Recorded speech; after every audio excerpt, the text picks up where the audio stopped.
Today, we're going to trace the incredible journey of a single musical idea, the broken chord, the arpeggio. We'll see how it went from being a storytelling tool in something like a Mozart sonata to the hypnotic, driving engine behind a modern dance track. Okay, so to really get this, we gotta look at the two very different hats the arpeggio has worn. On one side, you have the storyteller, this musical device that guides us through a story, building tension, moving us toward a clear, satisfying finish. And on the other side, it's the trance machine, a repetitive, cyclical force that just locks you into a hypnotic state. And that right there is our central question. How in the world did this happen? How did a fundamental building block for telling musical stories become this engine for, infinite loops? It's a change that says so much about our technology, our art, and maybe even the way we think. So let's unpack it. All right, let's start back in a time when music was seen as a journey. It was a form of organized thought that had a clear beginning, a middle, and a very definite end. And the arpeggio? Well, that was the vehicle for the whole trip. The idea itself is actually super simple. It comes from the Italian word for playing a harp. Instead of hitting all the notes of a chord at the same time, you just play them one by one. It creates this beautiful, flowing sound that perfectly outlines the harmony. And this thing goes way, way back. The basic idea of breaking up chords was around in ancient Greece. But it was really composers in the Baroque era, guys like Bach, who grabbed it and used it to build this incredible sense of structure and grandeur. By the classical era, it was a standard tool, a reliable building block, like the famous Alberti bass, that rolling left-hand piano pattern you hear all over the place in classical music. And this quote right here, it just nails the philosophy behind it all. Thinkers like Victor Zuckerkandl saw this forward motion in music as a kind of tension. It's like the music itself has a will to resolve, to find that feeling of satisfaction at the end of its journey. And the arpeggio was the perfect engine to drive that story forward. The 18th century happened. A massive disruption. And this is where all those old rules of musical storytelling didn't just get bent, man, they were shattered. So what caused this huge shift? Well, it wasn't just one thing. It was actually the result of two massive revolutions, one in our technology and one in our consciousness, that basically hit and fed off each other at the exact same time. On one hand, you had this explosion in technology.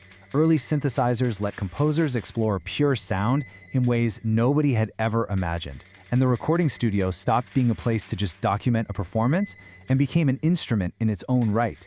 But at the exact same time, you have the 1960s psychedelic movement, which was all about exploring how sound could directly mess with your mind, using repetition to change your perception and create this kind of shared wavelength. And a perfect example of these two worlds colliding, you gotta look at the Beatles' track Tomorrow Never Knows. They didn't just record a song. They built an entire sonic world out of all these different unsynchronized tape loops. All of a sudden, the goal wasn't to tell a linear story. The goal was to create a state of being.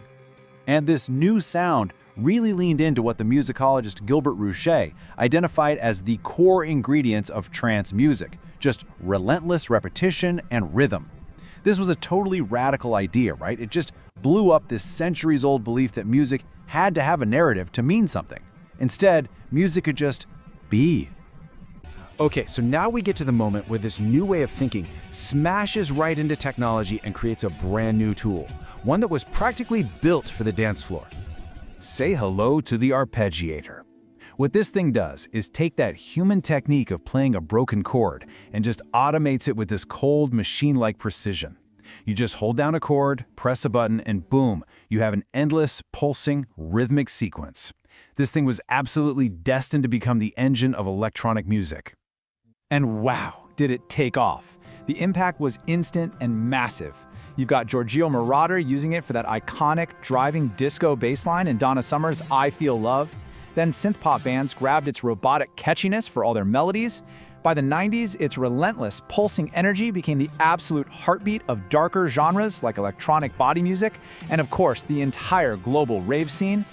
Especially in genres like electronic body music, that rigid precision became everything. It creates this perfect, orderly grid that all the industrial noise and the aggressive vocals can just fight against. It generates this incredibly powerful, tense feeling, this human-machine interface. So, as you can imagine, this wild new sound didn't just make people dance. It started a massive debate about what music is even for. Is it a journey for your mind, or is it something else completely? And this really gets us to the big argument. On one side, you have people saying these loops can alter your consciousness in a really positive way. But on the other, you have critics like Theodore Adorno, who famously warned that it just makes us passive, that it promotes regressive listening. So what is it? Is the machine a tool for creating some new post-human soul? Or is it just another tool for industrial standardization? And you know what? The evolution just keeps going. It's fascinating. Today, you have artists and genres like glitch, who have taken this human-machine idea even further. They're actually finding music and rhythm in the sound of technology failing, in digital errors and system crashes, and all the sonic junk that we used to think of as a mistake. I mean, let's just pause and think about the scale of this shift. We can't overstate it. The pivot in the 20th century to loops and hypnotic states completely overturned more than 500 years of Western musical tradition, where the arpeggio had been a primary tool for telling a story.